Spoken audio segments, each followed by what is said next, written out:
Le film commence par une scène chaotique dans le métro londonien, où l'équipe de football Green State affronte les Heat rivaux, échangeant insultes et coups. Nous sommes ensuite transportés à Cambridge, dans le Massachusetts, où Matt Bunker, étudiant en journalisme à Harvard, risque d'être expulsé de l'université à la suite de fausses accusations de possession de cocaïne de la part de son colocataire, Jeremy. À seulement 2 semaines de l'obtention de son diplôme et avec une carrière de journaliste prometteuse devant lui, Matt choisit de ne pas se défendre, ce qui entraîne son expulsion. Jeremy offre à Matt un pot de vin de $10 000 pour ses ennuis, ce que Matt refuse. Incapable de contacter son père, un journaliste renommé en mission en Afghanistan, Matt se rend à Londres pour rendre visite à sa sœur Shannon, son mari Steve et son fils Ben. Matt est frappé par la ferveur qui entoure le football à Londres, et Shannon l'avertit de ne pas l'appeler au football. Chez Shannon, Steve a d'autres projets pour la soirée avec Shannon. Lorsque son frère aîné Pete, qui conduit la Green Steel Elite, se présente, Matt est tenté de l'accompagner au match de football de West Ham en échange d'argent et d'un chauffeur. Malgré quelques réticences, Pete emmène Matt après lui avoir offert de l'argent. Steve conseille à Matt de garder l'argent de Pete et de l'utiliser au pub pour des boissons, en avertissant Pete de ne pas faire de mal à Matt pendant le voyage. Pete tente de négocier la moitié de l'argent, mais Matt refuse. Au cours de la bagarre, Matt tente d'attaquer Pete, mais il est rapidement maîtrisé et laissé au sol. Cependant, Pete se prend d'affection pour Matt et décide de le garder avec lui. Dans le pub local du GSE, The Abbey, Pete ordonne à Matt de taire la profession de journaliste de son père et sa nationalité américaine, car elles ne sont pas bien vues par le gang. Malgré les tensions initiales, Matt rejoint le GSE et est même surnommé le Karate Kid. Cependant, Bovey, le bras droit de Pete, n'apprécie pas Matt et lui demande de partir. Malgré cela, Pete insiste pour que Matt se joigne à eux pour le match. Alors qu'ils marchent vers le stade de West Ham, The Firm entonne leur hymne et chante avec eux pendant le match. Bovey provoque l'équipe adverse, les Brimés, qui souhaitent se battre après le match. Après le match, Matt se dirige vers la maison de Shannon, mais il est poursuivi par les Brimés. Le SGC intervient juste à temps pour le sauver, ce qui donne lieu à une violente confrontation. Alors que Matt s'apprête à partir, Pete lui conseille de ne pas abandonner le combat et de se concentrer sur quelqu'un qu'il méprise. Matt admet qu'il ne sait pas se battre, mais Pete insiste pour qu'il se concentre sur quelqu'un qu'il déteste. Après un combat difficile, Matt sort meurtri mais avec les idées claires. Interrogé sur son adversaire, il révèle qu'il s'agit d'un certain Jeremy. Malgré la raclée, Matt gagne les faveurs du cabinet, à l'exception de Bovey.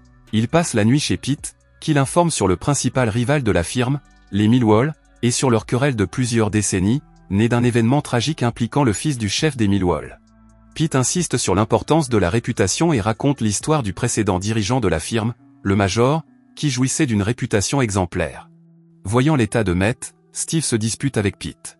Matt tente une médiation qui débouche sur une confrontation physique. Finalement, choisit de rester avec Pete, laissant Shannon en colère contre Steve pour avoir semé la discorde dans la famille.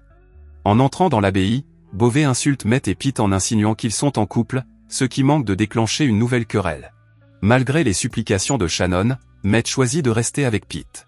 Shannon tente de dissuader Matt de se rendre au studio, mais celui-ci réplique en évoquant son absence après la mort de sa mère.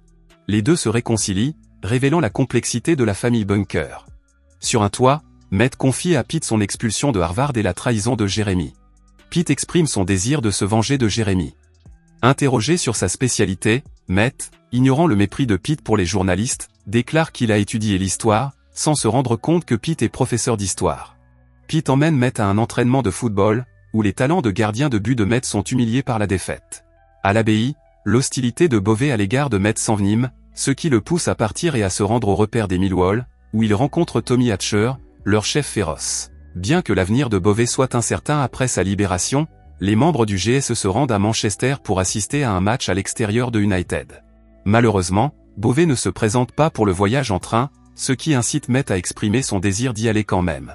Pete, cependant, met en garde contre des problèmes potentiels avec la société de Manchester et insiste pour que Matt reste sur place.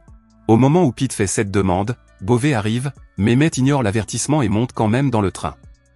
Pete contacte quelqu'un via son téléphone portable et apprend que la compagnie de Manchester les attend à la gare. N'ayant que peu d'options, le groupe décide d'arrêter le train express et de poursuivre son voyage vers Manchester en taxi. Incapable de trouver suffisamment de taxis, Matt élabore un plan pour se cacher dans le conteneur d'un camion, avec lui assis sur le siège passager.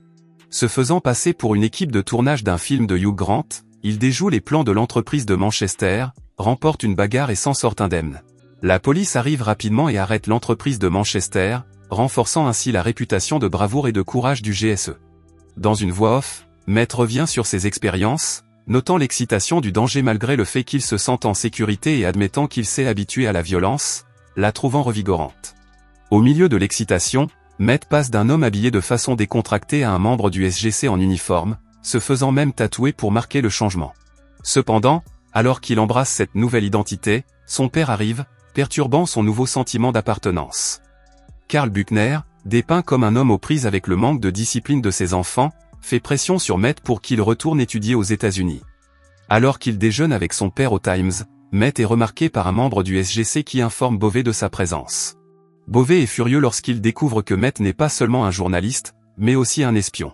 Pendant ce temps, les membres du SGC se réjouissent du prochain match de quart de finale de la Coupe d'Angleterre. Après que Shannon a informé Steve que Met est en fait un étudiant en journalisme, Beauvais s'introduit dans l'espace de Pete et fouille dans l'ordinateur portable de Met, découvrant des preuves de ses écrits sur l'entreprise. Steve confronte Met à l'abbaye, le mettant en garde contre les risques du journalisme et de la collaboration avec l'entreprise. Alors que Steve s'apprête à partir avec Met, il est reconnu comme étant le célèbre fondateur de la GSE, Major. Pete arrive à l'abbaye avec Beauvais et commence à attaquer Met, mais Steve intervient. Malgré l'altercation, Pete commence à faire confiance à Met, ce qui ne fait qu'attiser la colère de Beauvais. Pete se rend à Millwall pour informer Tommy Hatcher que Met est un journaliste et que le Major est de retour. Millwall arrive à l'abbaye et le chaos s'installe.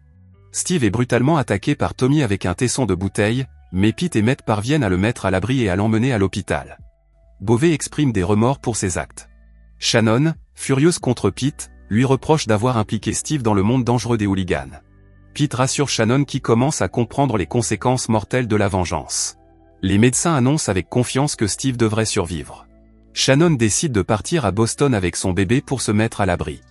Pendant ce temps, Pete organise une confrontation avec la société Millwall au Wharf le lendemain. Malgré le conseil de rester à la maison, Met choisit de se joindre au combat, se rangeant du côté de la tribu de l'Assemblée pour le GSE. La puissante Assemblée, accompagnée du thème musical One Blood, symbolise l'unité et la fermeté, même lorsqu'il s'agit de lutter non pas pour la réputation, mais pour la justice. Une rixe brutale et terrifiante éclate, décrite comme une guerre sainte. Tommy est déterminé à venger la mort de son fils en tuant Pete. Cependant, les choses tournent mal lorsque Met appelle stupidement Shannon, ce qui lui vaut d'être poursuivi par le lieutenant de Tommy. Met tente de la défendre, mais il est sévèrement battu. Pete exhorte Bova à sauver la famille de son frère et tous deux se lancent à la poursuite des hommes de main de Millwall, avec Tommy à leur trousse. Lorsque Tommy passe à l'attaque, Pete le nargue, provoquant un assaut vengeur. Les deux groupes battent en retraite, mais il est trop tard, Pete est déjà mort. La scène se termine par une vue aérienne du corps sans vie de Pete, entouré par les deux gangs, choqués et endeuillés par la perte de leur ami. En voix off, Met réfléchit aux leçons qu'il a apprises de Pete, se défendre et savoir quand partir. Le film se termine par un épilogue touchant, montrant Jérémy dans un élégant club d'affaires, félicitant ses partenaires. Il se réfugie dans les toilettes pour se droguer, mais il est surpris par l'apparition soudaine de Met, vêtu d'un élégant col roulé noir. Met rappelle à Jérémy sa promesse de l'aider à retourner à Harvard et lui fait écouter l'enregistrement des aveux de Jérémy. D'une main, Met plaque Jérémy contre le mur, l'avertissant de ne pas résister. À la fin, Met choisit de partir, gardant précieusement les leçons de vie et de mort qu'il a apprises de Pete. La scène se termine par la marche de Met dans une rue de Boston, chantant l'hymne, accompagné d'un chœur de voix invisibles. Merci d'avoir regardé.